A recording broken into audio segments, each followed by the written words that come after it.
നമസ്കാരമുണ്ട്.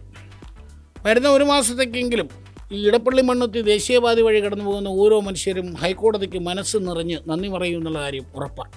പ്രത്യേകിച്ച് പാലിയക്കര വഴി കടന്നു പോകുന്ന വാഹനങ്ങളിലുള്ള ആൾക്കാർ. 4 ആഴ്ചത്തേക്ക് ടോള് പിരിക്കരുത് എന്നാണ് ഹൈക്കോടതി ഡിവിഷൻ ബെഞ്ച് പുറപ്പെടുവിച്ചിരിക്കുന്ന ഉത്തരവ്. ഗതാഗതക്കുരുക്ക് പരിഹരിക്കുന്നത് വരെ നോ ടോൾ. വളരെ നല്ല കാര്യം. എന്തായാലും ഹൈക്കോടതിക്ക് ആരും കൈയടിച്ചു പോകും. അതോടൊപ്പം തന്നെ ഈ കാര്യം ചൂണ്ടിക്കാട്ടി ഹൈക്കോടതിയെ സമീപിച്ച നല്ലവരായ ആ മനുഷ്യർക്കും ഹൃദയം നിറഞ്ഞ നന്ദി പറയുക.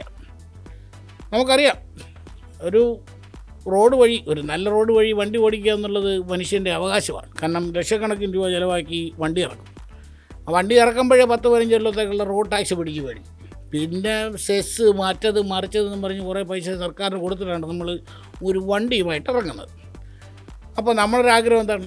നമ്മുടെ ഒരു അവകാശമാണല്ലോ നല്ല റോഡിൽ കൂടെ റോഡ് ടാക്സ് കൊടുക്കുന്നതുകൊണ്ട് നല്ല റോഡിൽ കൂടെ തന്നെ വണ്ടി ഓടിക്കുക എന്നുള്ളത് നമ്മുടെ അവകാശമാണ്. പക്ഷേ പ്രത്യേകിച്ച് ഈ 6 വരി പാതയുടെ പണി കൂടെ തുടങ്ങിയ സ്ഥിതിക്ക്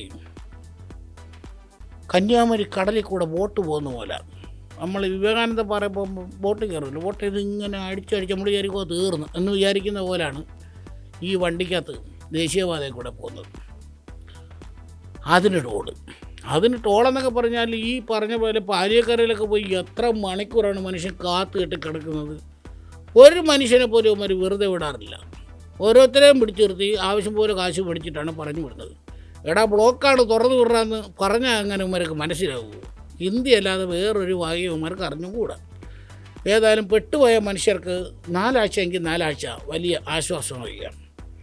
ഞാൻ ആലോചിക്കുന്ന ഈ കമ്പനിയുടെ കാര്യമാണ്. 14 കൊല്ലമായി പാലിയക്കരയിൽ ടോൾ പിരിവ് തുടങ്ങിയിട്ട്.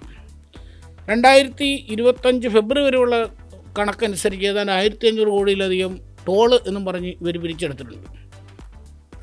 കണക്ക് ഇതൊക്കെ ഉള്ളതാണോ എന്ന് ദൈവത്തിനറിയാം. ഏത് 1500? കാരണം ഒരു ദിവസം ഒരു 10,000 വണ്ടി ഏതായാലും ആ വഴി പോകുന്നുണ്ടാവും.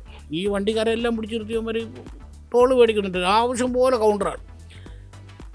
എന്നിട്ടും 1500 കോടി ആയുള്ളൂ.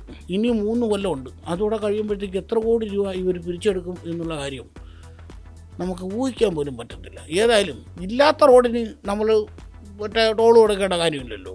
എന്തിനാണ് ടോൾ കൊടുക്കുന്നത്? എന്തിനാണ് ഇവരിങ്ങനെ പിടിച്ചു പറിക്കുന്നത്? ഇത് പിടിച്ചു പറിയുന്നത് ഞാൻ പറയുന്നതല്ല. ഈ രംഗത്ത് വിവരമുള്ള മനുഷ്യർ ഒരുപാട് പേരുണ്ട്. നമ്മുടെ റോഡ് സുരക്ഷാ വിദഗ്ധൻ ഉപേന്ദ്രനാരായണൻ ന്യൂസ് 8നോട് സംസാരിച്ചപ്പോൾ അദ്ദേഹം പറഞ്ഞ ചില കാര്യങ്ങളുണ്ട്. അതുകൂടെ അന്ന് കേൾക്കാം. ഈ പറയുന്ന കള്ളപ്പേരുകളാണ്. ഗുരുവായൂർ ഇൻഫ്രാസ്ട്രക്ചർ പ്രൈവറ്റ് ലിമിറ്റഡ് എന്ന് പറയുന്ന കള്ള കമ്പനിയാണ്. സത്യത്തിൽ ആ പേര് കള്ളമാണ്. ഇത് ഒറിജിനൽ കമ്പനിയുടെ പേര് കൃഷ്ണമോഹൻ കമ്പനി, KMC കമ്പനി എന്ന് പറഞ്ഞിട്ട് ആന്ധ്രാപ്രദേശിലുള്ള ഒരു കമ്പനിയാണ്. അവർ മിക്ക സ്റ്റേറ്റിലും അവരെ ബ്ലാക്ക് ലിസ്റ്റ് ചെയ്തേക്കുന്നതാണ്. കാര്യം അവരുടെ പണി ഒറിജിനൽ എഗ്രിമെന്റ് പ്രകാരം അല്ല. അത് വയലേഷൻ ഓഫ് ഡിസൈൻ ഉണ്ട്. DPR ഉണ്ടാക്കുന്നിടത്തൊക്കെ കാര്യമായ തെറ്റുണ്ട്. അപ്പോൾ ഇതാണ് പാലിയക്കരയിലെ അവസ്ഥ.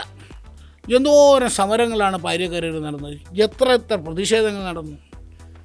എത്ര യുവജന സംഘടന നേതൃത്വത്തിൽ കഴിഞ്ഞ മാസവും കഴിഞ്ഞ ആഴ്ചയും ഒക്കെ മാർച്ച് കിടന്നു. ഒരു നാണവുമില്ല. റോഡൊന്നും ശരിയാക്കാൻ ഞങ്ങൾക്ക് സൗകര്യമില്ല. ഈ പറഞ്ഞിട്ടുള്ള സുരക്ഷാ മാനദണ്ഡങ്ങൾ മൊത്തം പാലിക്കാൻ ഞങ്ങൾക്ക് പറ്റത്തില്ല. പക്ഷേ ഇതെല്ലാം 65% പണി പൂർത്തിയായപ്പോഴും ഞങ്ങൾ പിരിമുടങ്ങി. അതാണ് ഞങ്ങളുടെ മിടുക്ക്. അതായത് പല കോലകളിലും അണ്ടർ പാസേജ്, മേൽപ്പാലം, ടേണിനുള്ള സൗകര്യം ഇതെല്ലാം ഏർപ്പെടുത്തണമെന്ന കർശനമായ നിർദ്ദേശമുണ്ട്. വളരെ ചുരുക്കം സ്ഥലങ്ങളിൽ മാത്രമാണ് ഇതുമായി ബന്ധപ്പെട്ട സുരക്ഷാ ക്രമീകരണങ്ങൾ ഈ കമ്പനി പാലിച്ചിട്ടുള്ളത്. ഇത് പൂർത്തിയാവാതെ തന്നെ ഇത്രയും കോടി രൂപ കമ്പനി പിരിച്ചെടുത്ത് കഴിഞ്ഞു. ഇനി ഒരു 3 ലോഡുണ്ട്. ഞാൻ നേരത്തെ പറഞ്ഞാൽ അതുകൂടെ കഴിയുമ്പോൾ ഒരുപാട് പൈസ കമ്പനി കിട്ടും. ജനത്തിൻ്റെ കാര്യം ഞാൻ ഈ പറഞ്ഞ പോലെ റോഡ് ടാക്സും കൊടുത്ത് സെസ്സും ഒക്കെ കൊടുത്ത് വണ്ടി ഇറക്കുന്ന ജനത്തിൻ്റെ കാര്യം കട്ടപ്പോകാം.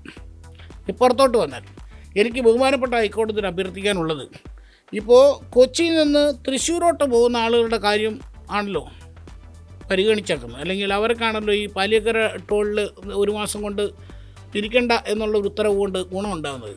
എൻ്റെ ഒരു അഭ്യർത്ഥന, കൊച്ചിയിൽ നിന്ന് തിരുവനന്തപുരത്തേക്ക് പോകുന്ന ആളുകളുടെ അല്ലെങ്കിൽ അരൂർ വഴി കൊച്ചിയിലേക്ക് പോകുന്ന ആളുകളുടെ ഒരു ദുരവസ്ഥ കൂടി പരിഗണിക്കണം എന്നൊരു അഭ്യർത്ഥനയുണ്ട്. കാരണം ഈ 6 വരി പാതയുടെ നിർമ്മാണം തുടങ്ങിയതിന് ശേഷം അരൂരുണ്ടാക്കിയേക്കുന്ന ബ്ലോക്ക് എന്ന് പറഞ്ഞാൽ ചിന്തിക്കുന്നതിലും അപ്പുറത്താണ്. നമ്മുടെ ജഡ്ജി സാർമാരാരെങ്കിലും ആ വഴിക്ക് പോയാൽ അത് മനസ്സിലാവും. എത്ര മണിക്കൂറാണ് ആളുകൾ പെരുവഴിയിൽ കിടക്കുന്നത്. അവിടെ മേൽപ്പാലത്തിൻ്റെ പണി, കിലോമീറ്ററുകൾ നീളുന്ന മേൽപ്പാലമാണ്. എനിക്കൊന്ന് കേരളത്തിലെ തന്നെ ഏറ്റവും ഉയരത്തിലുള്ള മേൽപ്പാലം, ഏറ്റവും നീളത്തിലുള്ള മേൽപ്പാലമാണ് തോന്നുന്നു. സർവീസ് റോഡുണ്ട്. സർവീസ് റോഡ് എന്നുള്ള പേരല്ലാതെ എന്തെങ്കിലും സർവീസ് ആ റോഡ് കൊണ്ട് കിട്ടുമെന്ന് ഒരുറപ്പില്ല. എത്രയോ മണിക്കൂറുകൾ നീളുന്ന ഗതാഗതക്കുരുക്കാണ്. അത് കഴിഞ്ഞ് അങ്ങോട്ട് ചെല്ലുമ്പോൾ ടോൾ കൊണ്ടുവരൂ എന്ന് പറഞ്ഞ് അവിടെ നിൽപ്പുണ്ട് ആളുകൾ. ദേശീയപാതയുടെ പണി നടക്കുന്ന എല്ലായിടത്തും തന്നെ സ്ഥിതി. തിരുവനന്തപുരത്ത് തിരുവല്ലം റോഡിൻ്റെ പണി തീരുന്നതിനുമ്പേ അല്ലെങ്കിൽ റോഡിൻ്റെ പണി നടക്കുമ്പോൾ അവിടെയും ടോൾ വാങ്ങുകയാണ്. ദയവ് ചെയ്ത് ബഹുമാനപ്പെട്ട ഹൈക്കോടതി ഇടപെട്ട് ഒരു ഉത്തരവിടണം. അതായത് ഈ റോഡ് പണി, ഈ 6 വരിപ്പാതയുടെ പണി തീർന്നിട്ടല്ലാതെ നിലവിലുള്ള ടോള് പിരിക്കരുത് എന്ന് ഒരു ഉത്തരവ് ഇറക്കിയാൽ ആയിരക്കണക്കിന് മനുഷ്യർക്ക് ഒരു വലിയ ഉപകാരമാകും. ഹൈക്കോടതിയെ എന്നും ജനം നന്ദിയോടെ സ്മരിക്കുകയും ചെയ്യും. വേറൊന്നുമല്ല, ഈ പറയുന്ന റോഡിൽ കൂടെ എത്ര കഷ്ടപ്പെട്ട് വണ്ടി കൊടുക്കുന്നതിന് ടോള് അങ്ങോട്ട് കൊടുക്കണം എന്ന് പറയുന്നത് ഭയങ്കര മോശമല്ലേ. 6 വരിപ്പാതയുടെ കാര്യമാണെങ്കിൽ സ്ഥലം ഏറ്റെടുക്കാനുള്ള പൈസ മൊത്തം കൊടുത്തത് കേരളമാണ്. പണിയുന്നത് നാഷണൽ ഹൈവേ അതോറിറ്റിയൊക്കെ എന്നെ സമ്മതിച്ചു. പക്ഷെ നമ്മൾ കാശ് കൊടുത്ത് ഈ സ്ഥലമൊക്കെ എടുത്ത് കൊടുത്തിട്ട് ഈ കുഴി കൂടെ വണ്ടി ഓടിക്കുന്നതിന് നമ്മൾ ടോൾ കൊടുക്കണം എന്നുള്ള ഒരു വാദം അതെങ്ങനെ ശരിയാവും? ഏതായാലും പണി കഴിഞ്ഞാൽ ഒരു മൂട്ടാൻ ടോൾ വരാനിരിക്കുകയാണ് എന്നാണ് മനസ്സിലാക്കുന്നത്. പല സ്ഥലത്തും ഈ 6 വരിപ്പാത പണി നടക്കുന്ന പലയിടങ്ങളിലും ടോൾ പ്ലാസകൾ ഉയർന്നു വരുന്നുണ്ട്. സാമാന്യം നല്ല ടോള് കൊടുക്കേണ്ടി വരും എന്നുള്ള കാര്യം 100% ഉറപ്പാണ്. ടോൾ കൊടുക്കുന്നതിന് ഞങ്ങൾക്ക് ഒരു പരാതിയില്ല. നല്ല റോഡാണെങ്കിൽ നമുക്ക് വേഗത്തിലൊരു സ്ഥലത്ത് എത്താൻ കഴിയുമെങ്കിൽ എത്ര രൂപ ടോൾ ചോദിച്ചാലും കൊടുത്തോളാം, ഒരു പ്രശ്നമില്ല. പക്ഷേ ഈ കുഴിയിൽ വണ്ടി കൊണ്ടിടുന്നതിനും ഈ കുഴിയിൽ വീണ് ആളിയാവുന്നതിനും ആളുകൾക്ക് പരിക്കേൽക്കുന്നതിനുമെല്ലാം ആര് സമാധാനം പറയും? വണ്ടിക്കുണ്ടാകുന്ന മെയിൻ്റനൻസിന് ആര് കാശ് ചിലവാക്കും? ഇതെല്ലാം നമ്മൾ തന്നെ ഏറ്റെടുക്കണം. അതിന് പുറമെ ടോളും കൊടുക്കണം എന്ന് പറയുന്നത് മോശമല്ലേ? അതുകൊണ്ട് പണിയൊക്കെ തീർത്ത് റോഡ് കുട്ടപ്പനാക്കി തന്നാൽ എത്ര രൂപ വേണേലും ഞങ്ങൾ ടോൾ കൊടുത്തോളാം. അതുവരെ ഈ ടോൾ പിടിക്കുന്ന പരിപാടി ഒന്ന് അവസാനിപ്പിക്കാൻ അവരോട് പറയണം. പ്ലീസ്, അപേക്ഷയാണ്.